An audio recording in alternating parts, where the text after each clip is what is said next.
Well, gather round, folks. Let me tell you a tale about politicians and their promises that always seem to fail. How dare you!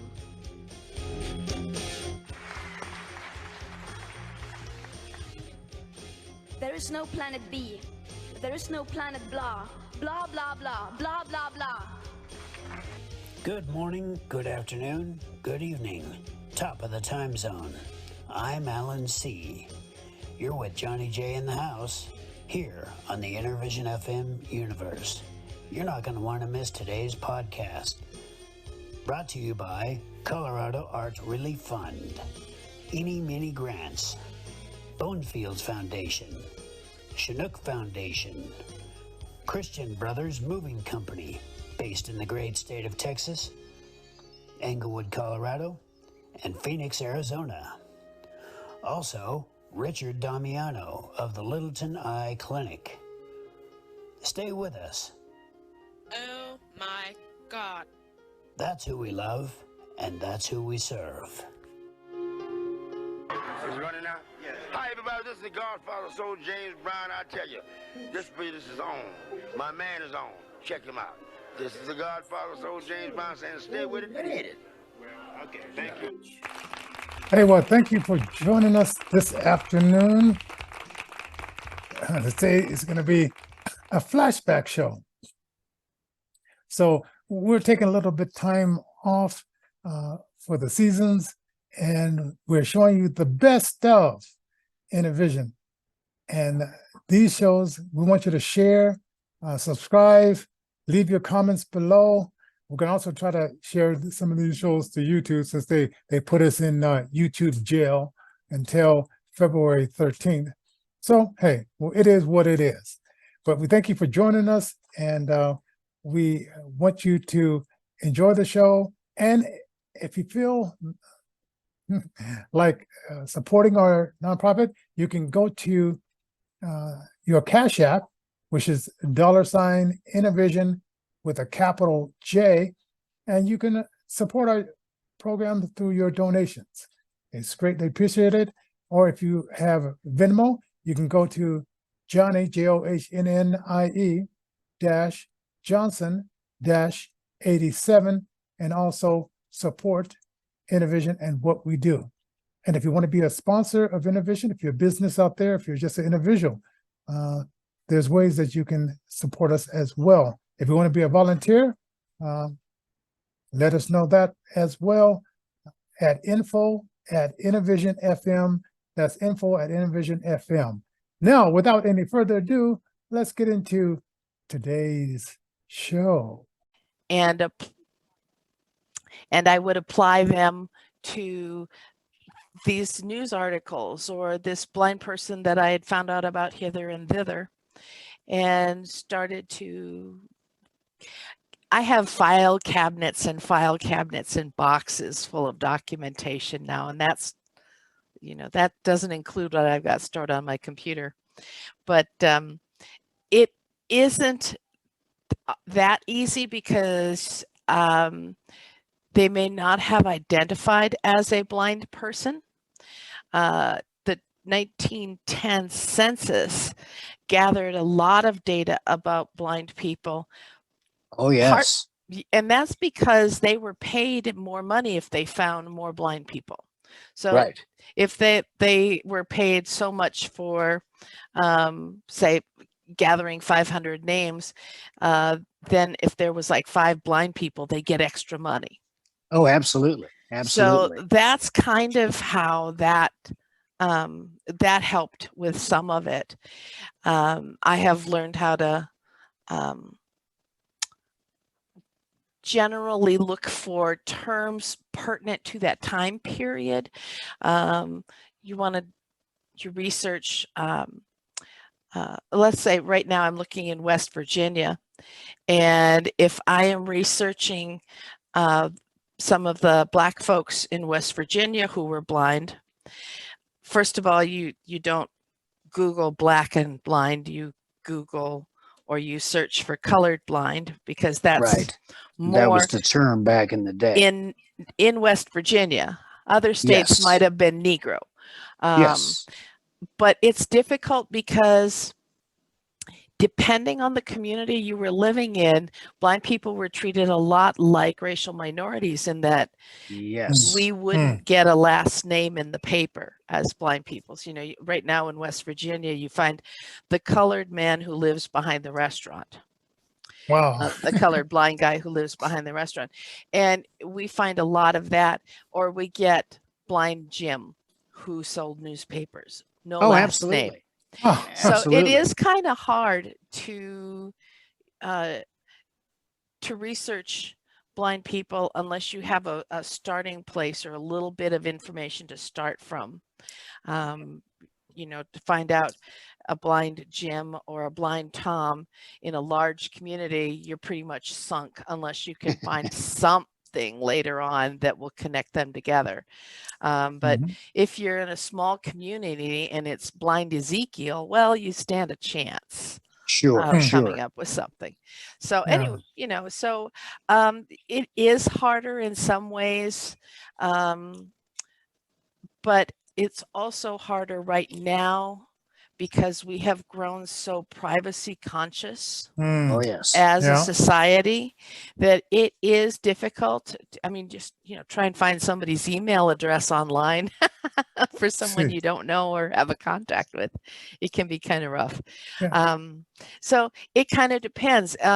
If you are in certain types of very Puritan religion areas, you might find that people didn't even count them. The blind aunt who lived, or the blind grandmother who lived in the back room, just wasn't really even counted. Yeah, I from what I've been able to glean from our blind history, the idea being that we were, quote, taken care of by our families. If we weren't taken care of by our families, we were oftentimes institutionalized. And what would generally end up happening is we would live out our lives either, with our families, if we had them, with our, friends who would take our, plight on, I guess it was, as it were, or like I say, we would live out our lives in institutions types. That kind of depended where you were. If you were in a place like New York City, that might happen to you. On the other hand, you had more opportunities as well if you were willing to take them. Yes. And if you lived out in, let's say North Dakota. North Dakota hired blind people to come from other states to teach school. Oh, yes. Until it became really populated. And then pretty soon the blind guys were out of a job and moving back and tuning pianos back where they came from. Right, exactly. But if a blind person had some chutzpah, especially when we were opening up new territories, if you couldn't get people to come out and a blind guy was willing to come out and teach school, heck, they'd hire him. And some did well at it. Many ended up, like I said, going back to the states that they came from and maybe opening up a store or tuning pianos or something like that. Did you ever hear of this guy named High Rise Joe? Yeah, Joe Ingressia. Yes. Yeah. Joe Ingressia. Oh man. Okay, I wonder what, I didn't even know his last name because he went on KWBZ for a little bit and then it just disappeared. And then I'm just like, whatever happened to that guy? I don't know when you're talking about knowing him, but I knew him when he was living in Minneapolis back in the, I guess, late 80s, early 90s, before I left there. Okay. Well, they made it sound like he was here somewhere, but he had been here in Colorado. Yeah. In the 70s. I don't know when he left Colorado for sure. He was a jock for KWBZ. Yeah, that. Yeah. And then didn't he also work for KYGO for a bit, or maybe not? He might have. And then I guess, I thought he was going to, work for the phone company because of his unique qualities there. Okay. Say, Peggy, I've got a quick question before we get quite to the end of the show. The unemployment rate within the blind community. Mhm. We historically have well, I wouldn't say enjoyed, but we've we've had a rather high unemployment rate where if in any other demographic of society the unemployment rate was that high, why there'd be some moving and shaking going on, let me tell you. Well, I'll tell you that back to that 1910 census, Mhm. 60% of blind people were employed and living Ye- without any kind of financial assistance from family, friends, charity, yeah? or government. Now, and that's why I bring that up. Go ahead. Now, they did not live in the conditions that we would consider livable by today's standard. However, they were Right, not living in conditions that were different from some of the other sighted people. Yes. They were living in shanties. They were living, above somebody's barn. But they were working as most of the men were working in agriculture on farms. Yes. Mm-hmm. But yes, most of the blind people back in 1910, you got to understand there was no Social Security. There was no state pension for blind people or state welfare for blind people. You had to get it either from the city or county you lived in, from their charity, from the government, the local government, which you didn't want to do, because what would happen is your name would go in the paper as receiving, $8 a month or $20 a month from the county. And when that happened, your family was shunned at church. So Is that right? break away from your family if you were going to do that. But also your options were, if you couldn't find a way to support yourself or family wouldn't take care of you, were to go to a poor farm, which in some ways was far more dangerous than the jail. And I've got news articles where blind beggars have come into town and just kind of reported to the police department, "Hi, I'm here to beg, lock me up," because it was safer for them to sleep in jail than it was to go to the poor farm. So Wow. you have to understand where the history was at the time. So even though the unemployment rate was much higher, the employment and income they had just barely supported them, and yet they sometimes would raise families of 8 to 10 children on it. They got along, with a lot less. The times were very different, but the attitudes were very, very different. It was very shameful in many communities to take the welfare money or the charity money from the county or the church fund, because it meant that your family was not living up to their responsibilities. Yes. And so on. So, yeah. So you have to take that into consideration too, when looking at those statistics, because they didn't have money to buy a house, many of them. And yet we will find in the 1880s, 1890s, early 1900s, blind guys who had very nice homes because they were a doctor, they were a lawyer, they were respected in the community, they ran their own businesses. Those, of course, were few and far between. But if you lived in a big city, especially on the East Coast, there were all of the institutions for the blind, where there was the broom shop on the first floor, and then you lived in the rooms above. And those sometimes could house a couple hundred people. Yeah, absolutely. Hey, do you know what the current unemployment rate is in 2021? It's a little less than 70%, I'm told. That's keep that plateau. It's just the ADA was supposed to make it better, and it didn't really happen. Yeah, well, Technology was a really great thing when it first came around and made things more accessible, and now it's making things much more difficult. That's for sure. If you are a state employee and you can't even enter the time sheets for the people who you supervise, that doesn't make you a very good employee for the state, and pretty soon you're not doing that either. So Yep. yeah, it's kind of difficult sometimes. Technology is what keeps us out sometimes. Oh, so I mean, I'm just looking at this.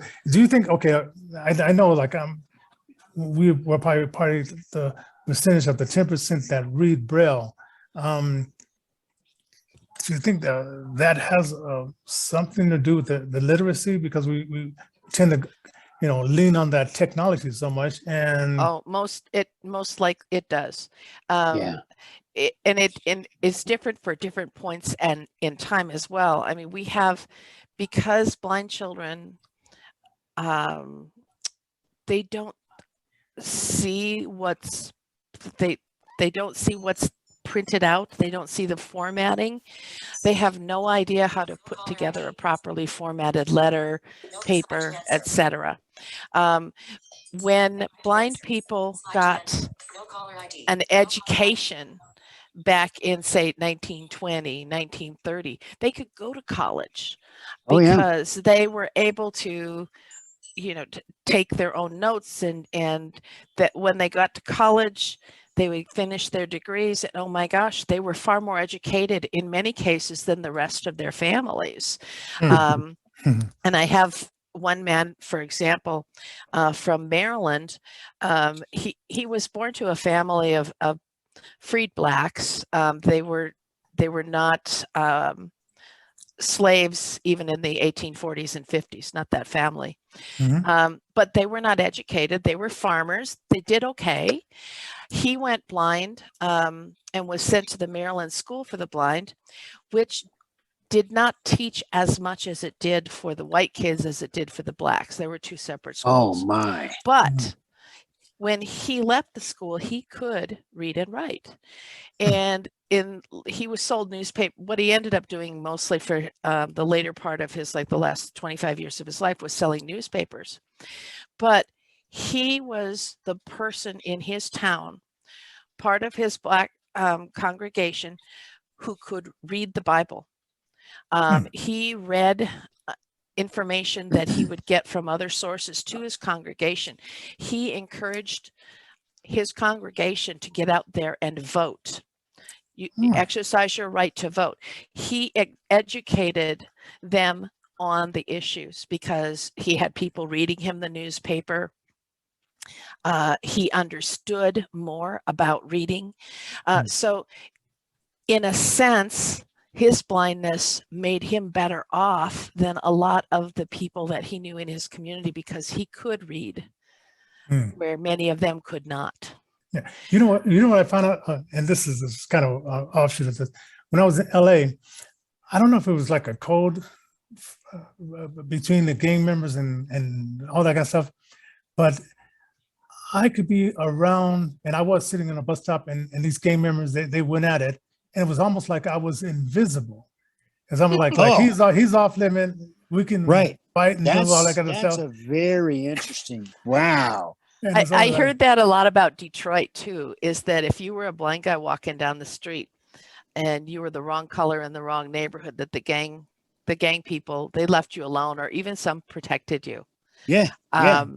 That's not so much the case anymore. I think as blind people, we've sort of been elevated a little bit higher. No, we're no longer second-class citizens in that, right? We're not always. We have indeed achieved first-class citizenship. In that regard, about 10 years ago, yeah. I was on my way home. Well, no, it was probably about 20 years ago now. I was on my way home from work, and it was pretty late, and I was down at the light rail station. And some jackleg decided he wanted to take my money and do all this crazy things. And, I grew up as a biker. My dad was the real deal, not a weekend warrior, but I mean, he was a biker. Yeah, he was the real deal. So I learned young, you either learn how to battle or you get your butt kicked all the time. And, me being a blind guy, well, I didn't want to be thought of as a wimp, even though I'm a little guy. And so I learned. And so when the guy decided he wanted my stuff, why, I just took away his weapon, told him it's probably in his best interest to go ahead and move along, and just kept cranking on his wrist. And then pretty soon the light rail came, and I made sure that he was down, and I jumped onto that train and off it sped, man. Oh, that's fun. That's fun. And when I was 21, me and my friend, when he was 19, we used to play this game where I'm in the bathroom, wash my hand, then he would come in and jump me and grab me by the neck, and then it was my job to get him off me. And it was just, we're young guys, we like to having a good time, tussle and like that stuff. And I remember I told this one line lady, like, we were telling them what we did, and she had this weird look in her face. She says, "I wouldn't know what I would do." And I said, "Well, you better figure that out, because once it's happening, you have to jump into action." And It this is, was, it's one of the things I think that in the last, especially 50 years, we have sheltered too many of our blind children, teens. Oh, Oh, yes. A little I've got too to agree. much. Yeah. Because, back in 1900, you had to sink or swim. The family farm depended on everybody pulling their weight. You had to be out there and doing your fair share. Right. Yes, we had a lot of blind people that were shoved in back rooms and things like that. But I think we also had, especially the younger ones, they had to fend for themselves. If they were fortunate to be sent away to a school for the blind, they were gone 9 months out of the year from their family. They Yes. were on their own, and kids are kids. They're kind of nasty at times. Oh, yeah. And you had to learn to survive with no family to back you up. I think that made some of us a little stronger back then, because we weren't coddled as much. Right. But I think now, especially since 94-142, where blind kids could go to the schools of their choice, I'm sure we can find a fair amount of, every time you say this is the way it was, you'll find a half a dozen people to refute you. And that's the way history is. That's absolutely. Which is why I never say this is the first blind person to do XYZ, because I'll find a new one later on.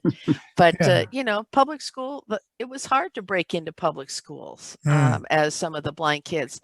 But I think for a lot of them, they were far more coddled than had they gone to the schools for the blind. Interesting. Yeah. Interesting. I enjoyed like the integration of being at a school, because I could have went to the Colorado Springs one, but this lady named Miss Chambers, and I can still remember it, because she came in and she said, she told my mother, "Johnny belongs in a home," and my mother had to say, "Johnny is in a home." That's awesome. So this concept of I know better. I guess maybe some parents said, "Okay, maybe you do," but and then I know some kids that they had such bad experiences. Some of them, they changed their name because they were afraid that the people that were at those schools would find them. Which I said, wow, that's crazy. pretty interesting. Wow. And there was a move in the early 1900s for about 30 some years anyway, called the Sunshine Homes, where these nice society women would go around and visit in communities, find people who had these blind babies, and convince the parents that it was too difficult for them to raise a blind child, and they would take their children away and bring them to these, they were called the Sunshine Homes. Yeah. And they raised a lot of money for these homes, and some of them, they maybe would have had they had better opportunities there, but here you're just taken away from your families. Some of them did go back to their Yeah. families, but there were a bunch of them that were basically just dumped off at the state schools for the blind. And here you go. Yeah.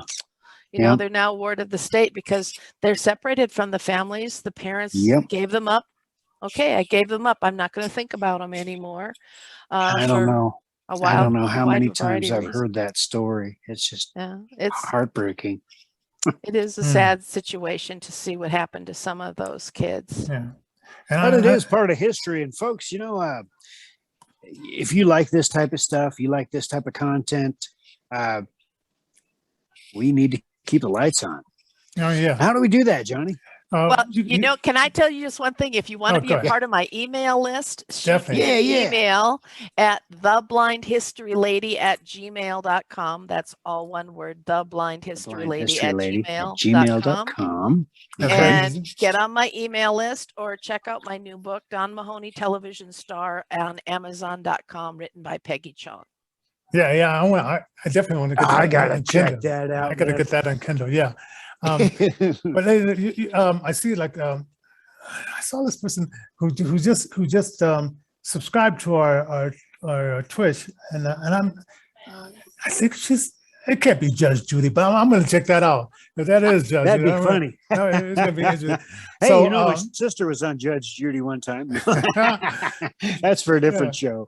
But PayPal.me/Innervision Denver is how you can donate, because it does cost money to do this kind of stuff, and we appreciate that. And then of course the compilation CD that's out, Innervision compilation 2021. You can check that out. And then I wrote this book called 6 Shades of Blindness, which we're re-editing some stuff in there. And we're going to put out the second issue of the book, more refined and so forth like that. So we really get So all those people that have bought the first edition, keep hold of that. That's going to be a collector. Yeah, because you're gonna say, well, how come you? Why did you take out this part and this part? And then a lot of stuff I kept in because I just thought, I'm a talk show host, and sometimes a little bit of controversy is kind of interesting. So it's not going to be right. It's not going to be that milk toast, but it is what it is. So anyway, and if you would like to be on the show, contact us at info@Innervision FM. That's info@innervisionfm.com, and listen to our station 24/7, 7 days a week. Innervision FM and Live 365. Now, Blind History, give your contact information one more time for people who were running for their pen and all that kind of stuff. Yep, it is theblindhistorylady@gmail.com. Somebody once jokingly called me that, and so so you went ahead and made why an account. So theblindhistorylady@gmail.com, and shoot me an email and ask to get on my email list. And I send out an email every month about one of our new blind ancestors that I've found. And I have a book up at on Amazon, Barnes and Noble, and it's Don Mahoney, the Television Star.